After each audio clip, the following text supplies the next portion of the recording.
আসসালামু আলাইকুম everyone, welcome to my YouTube channel. আশা করি সবাই অনেক ভালো আছেন। আজকের ব্লগটা হচ্ছে অরিগন সিরিজ ডে 3 নিয়ে। ডে 3তে আমার হাজব্যান্ড সকাল সকাল ইউনিভার্সিটি অফ অরিগনে চলে যায়। সেখানে সকাল 8টা থেকে দুপুর 2টা পর্যন্ত প্রায় 6 ঘন্টার টক ছিল।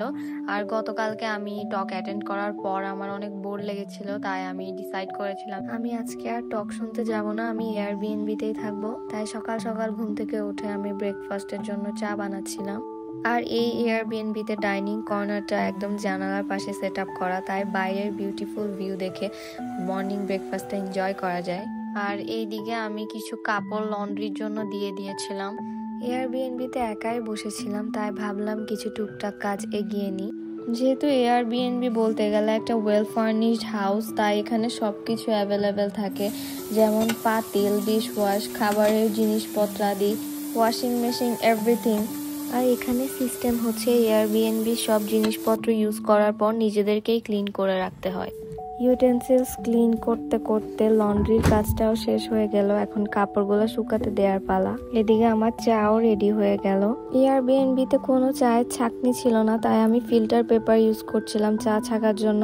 বাট এই হ্যাকটা পুরাই ফেল ছিল, কজ ফিল্টার পেপার দিয়ে চা ছাকতে অনেক প্রবলেম হচ্ছিল আর অনেক সময়ও লেগেছিল।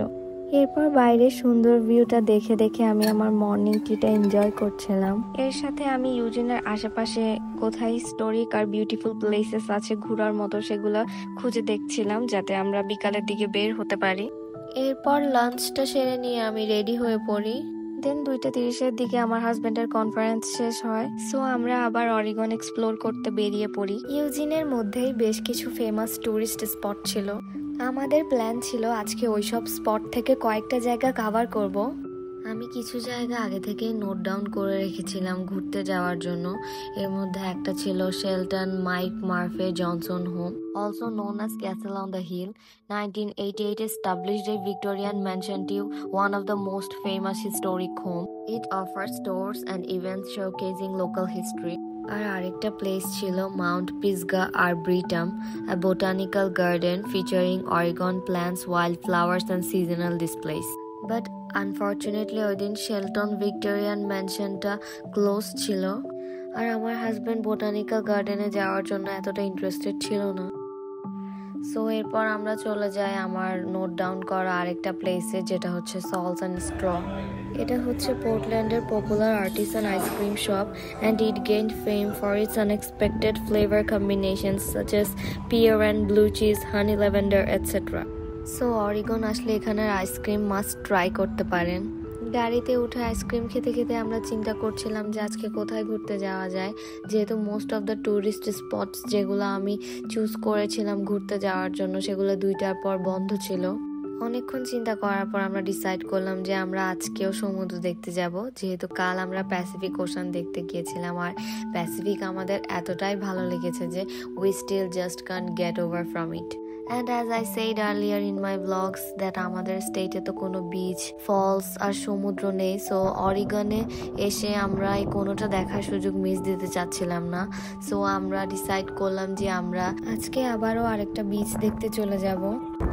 প্রায় 1 ঘন্টা 30 মিনিট ড্রাইভিং এর পর আমরা কালকের তুলনায় আরেকটা ডিফারেন্ট বিচে চলে আসি, যেটা হচ্ছে ফ্লোরেন্সের হাসিতা বিচ। আর এই বিচটা হচ্ছে white sandy beach with coastal beauty. Also এখানে seals, sea lions, migratory whales and varieties of sea birds দেখতে পাওয়া যায়। Visitors can also enjoy kite flying, sea combing, parasailing etcetera. বিচের মেইন পয়েন্ট থেকে পার্কিংটা বেশ ভালোই দূরে ছিল, আর আমরা যখন ওখানে পৌঁছাই তখন প্রায় সানসেট হয়ে যাচ্ছিল, তাই আমরা কার পার্ক করে স্যান্ডের উপর লিটারালি দৌড়ানো শুরু করি। বাট স্যান্ডের উপর দৌড়াতে এতটা কষ্ট হবে আর এতটা টায়ারিং হবে এটা আমাদের আসলে এক্সপেরিয়েন্স ছিল না। আর আমি তো হাতে ক্যামেরা নিয়ে ভিডিও করে করে দৌড়াচ্ছিলাম, সো আমার জন্য জিনিসটা আরো বেশি টাফ হয়ে গিয়েছিল, দম ফুরিয়ে আসছিল বারবার দৌড়াতে গিয়ে।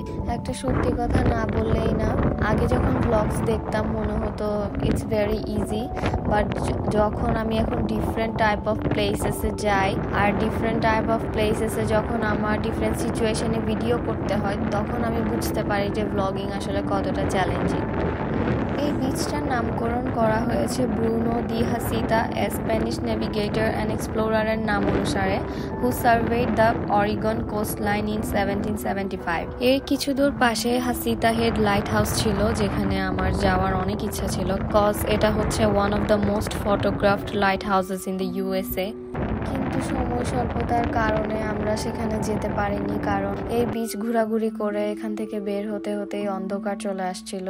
এই বিচটাতে এসে আমরা এনজয় করেছি, কারণ এখানে প্যাসিফিক ওশানের ড্রামাটিক ভিউজ, কোস্টাল ক্লিফস আর স্যান্ড ডিউনস আমাদের এনজয় করার সুযোগ হয়েছে।